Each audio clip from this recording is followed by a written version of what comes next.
Majelis Ulama Indonesia memecat pengurusnya dari unsur LDII.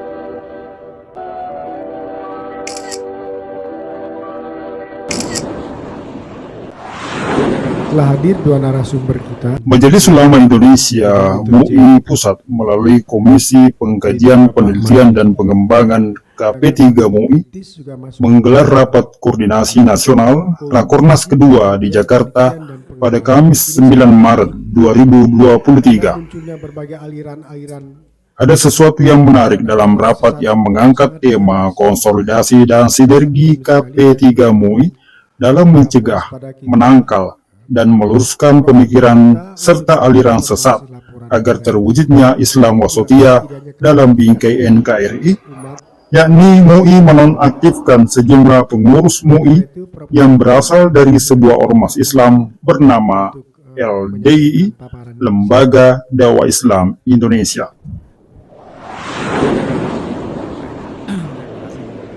Sekretaris Jenderal MUI Pusat Dr. Haji Amirsyah Tambunan MA dalam menyampaikan pemaparannya mengatakan alasan penonaktifan sejumlah unsur pengurus MUI yang berasal dari LDII itu karena ormas yang merupakan kamuflase dari Islam Jamaah termasuk dalam jajaran aliran sesat yang sedang dalam pemantauan khusus Majelis Ulama Indonesia.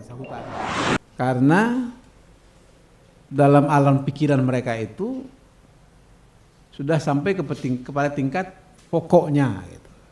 Pokoknya kalau bahasanya Mas Taryono itu pokoknya gitu. Islam Jamaah tadi itu sudah menjadi pengetahuan umum, tukar baju ya kan, menjamah menjadi LDI. LDI ini sudah perhatian khusus di MUI sampai ke Mukernas kemarin sudah kita keluarkan rekomendasi kebijakan MUI. Karena masih dalam pembinaan, maka pimpinan LDI yang ada di MUI kita minta untuk dinonaktifkan itu kebijakan putusannya, tapi putusannya Mukernas.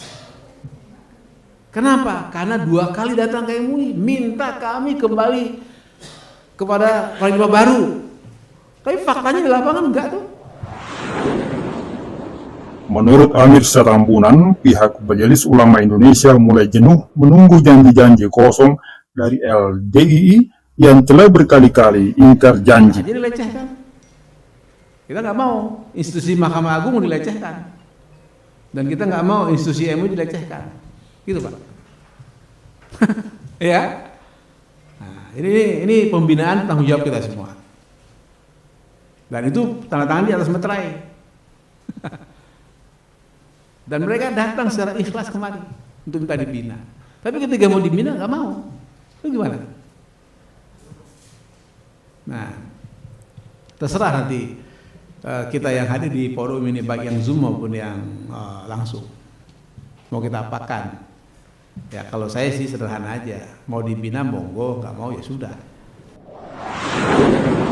Sejumlah kalangan menilai Rakornas MUI yang digelar bersama dengan Kejaksaan Agung Republik Indonesia ini menjadi sebuah catatan penting dalam sejarah umat Islam di Indonesia, terutama dalam kaitannya untuk merespon, menyiapkan strategi, sekaligus untuk menguatkan sinergitas dalam membentengi akidah umat dari bahaya aliran-aliran sesat yang selalu saja muncul di tengah-tengah masyarakat.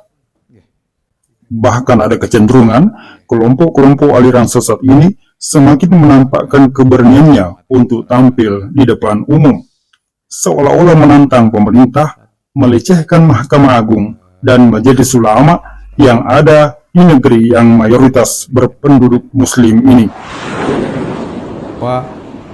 Berdasarkan Undang-Undang 17 2011 tentang intelijen negara nih, di pasal 9 Kejaksaan juga merupakan salah satu penyelenggara intelijen negara. Di intelijen negara itu mempunyai tugas pokok dan fungsi untuk melakukan penyelidikan, pengamanan, dan penggalangan.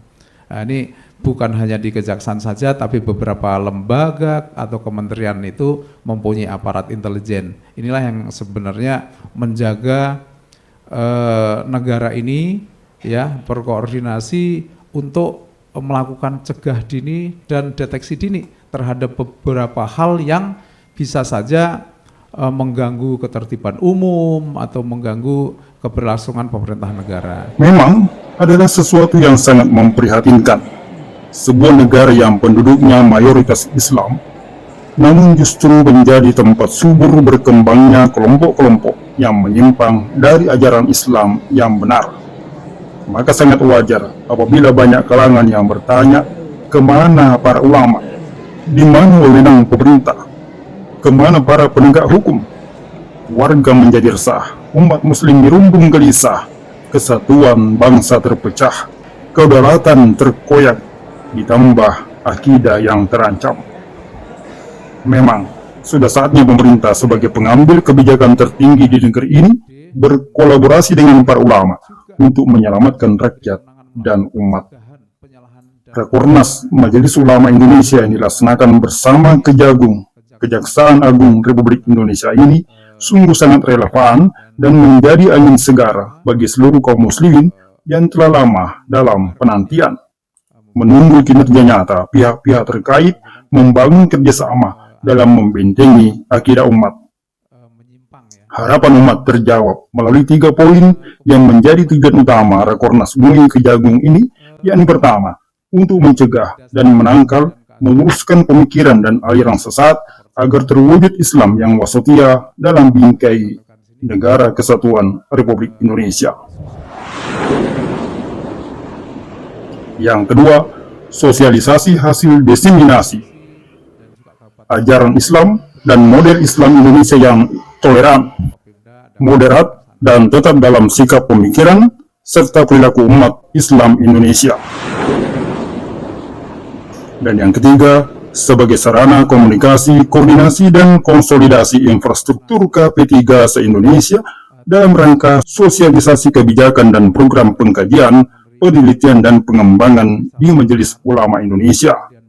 Dengan demikian, MUI daerah memiliki pedoman yang sama dalam melakukan penelitian dan pengkajian terhadap aliran-aliran yang diduga menyimpang. Menyelamatkan umat Islam dari pengaruh aliran sesat memang merupakan tugas pokok dan fungsi dari Majelis Ulama Indonesia dalam konteks Khadimul Ummah dan Himayatul Ummah. Dan berdasarkan dari nilai inilah strategi Rakornas Majelis Ulama Indonesia tahun 2023 ini berakar. Aliran sesat ini posisinya sesuai dengan porsinya, yakni menyesatkan. Yang ingin kita lakukan adalah menjaga umat kita dari gangguan mereka. Kita dalam posisi menjaga agar virus-virus itu atau aliran sesat itu tidak mengganggu umat kita, sehingga umat kita terbebas dari gangguan virus-virus penyesatan itu. Dan ini memang tugas kita, bagian dari tugas Majelis Ulama Indonesia dalam kerangka Himayatul Ummah. Mungkin sebagian dari kita bertanya, mengapa Rakornas MUI dilakukan di tahun politik seperti sekarang ini? Jawabannya adalah karena politik menjadi media yang ampuh bagi para pimpinan sempalan dan aliran sesat untuk melakukan lobby-lobby dengan pihak-pihak yang memang sengaja ingin memanfaatkan keberadaan kelompok-kelompok sempalan tersebut. Dengan berlindung di balik Undang-Undang Dasar 1945 terkait kebebasan menjalankan agama dan kepercayaan masing-masing, sehingga mereka pun terlindungi dan bebas menyebarkan ajarannya. Selain mensosialisasikan mengenai kelompok-kelompok sesat ini kepada umat, Majelis Ulama Indonesia juga perlu mendakwahkannya kepada para aktor-aktor politik, sebab tidak dipungkiri, sebagian besar elit politik memanfaatkan keberadaan kelompok-kelompok itu untuk mendulang suara demi meraih kemenangan dalam pemilu. Bentuknya hadirnya aliran kepercayaan itu karena ada setidaknya 4 hal ini. Karena pemikiran, karena pemahaman, atau karena penafsiran, dan pelaksanaan ajaran atau faham aliran kepercayaan masyarakat yang kemudian itu meresahkan masyarakat. karena diindikasikan menyimpang atau sesat atau bahkan menodai, menghina atau merendahkan suatu agama yang dapat menimbulkan rasa kebencian. Sekian ulasan.